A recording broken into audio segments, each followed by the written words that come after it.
Hello বন্ধুরা, এটা সরস্বতী পুজোর পরের দিনের ভিডিও।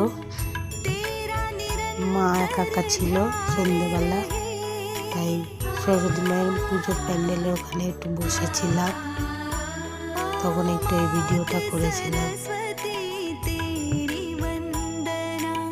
মা একা একা ছিল, তা আমি আর আমাদের পাশের একজন বন্ধু মিলে আমরা দুজনে ওখানে বসেছিলাম, মায়ের সাথে গল্প করছিলাম, কত কিছু গল্প করছিলাম।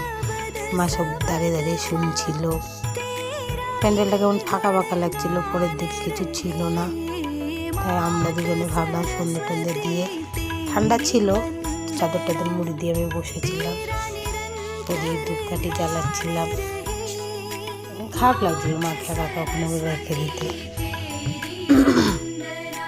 ওর জন্য বসেছিলাম। দেখো আমাদের সরস্বতী পুজোর প্যান্ডেল। আমাদের পুজো যেদিন হচ্ছে সেদিনই খাওয়া দাওয়া ভোগ টোগ সব হয়ে গেছিলো, তো ওর জন্য পরের দিন আর কোনো অনুষ্ঠানও ছিল না, ফাঁকা। ওই জন্য মা একাই ছিল, সন্ধ্যে দেওয়া হয়েছিল, তো ভালো মা একা থাকবে, তাহলে যাই ওখানে গিয়ে একটু বসে থাকি, গল্প করি।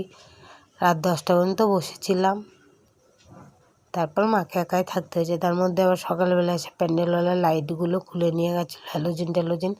খুব একটা আলো দেখা যাচ্ছিল না মায়ের ওখানে, রাস্তার আলো ছিল কিন্তু খুব একটা আলো, আর একটা আলো দেওয়া হয়েছিল পেছনে পড়ে গেছিলো, তারটা তো ছোটো ছিল যে সামনে দিতে পারিনি আমরা, ওই জন্য পেছনটায় দিয়েছিলাম।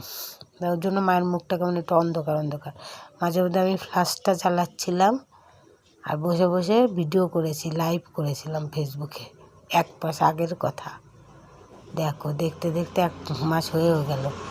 23শে জানুয়ারি সরস্বতী পুজো গেছে, এটা 24শে জানুয়ারির ভিডিও। তো ফেসবুকে ছিল, ওইটা করেছিলাম সেই ভিডিওটা, আবার এখানে পোস্ট করলাম, স্মৃতি হয়ে থাক, ডাউনলোড পোস্ট করে রেখে দিলাম। এই তো, পরে তো দেখতে পারবো কেমন কি। Tata, bye bye.